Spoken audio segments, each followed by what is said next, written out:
Hello everyone, how are you doing? This is MD Tech here for another quick tutorial. In today's tutorial, I'm going to show you how to resolve if your microphone is not working or being detected in the Google Chrome web browser on your computer.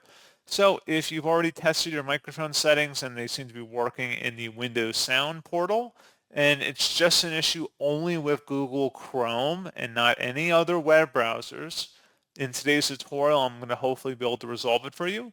And without further ado, let's go ahead and jump straight into it. So all you have to do is open up Chrome and select the menu icon up at the top right. Go down and select Settings. On the left panel, select Privacy and Security.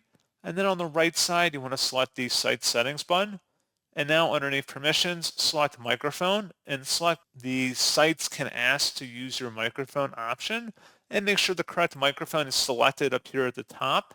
If there's any websites that have been not allowed to use your microphone, you want to remove them from this list so that they would then subsequently have access to your microphone. And that's pretty much it.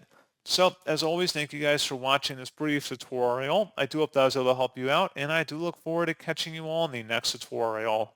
Goodbye.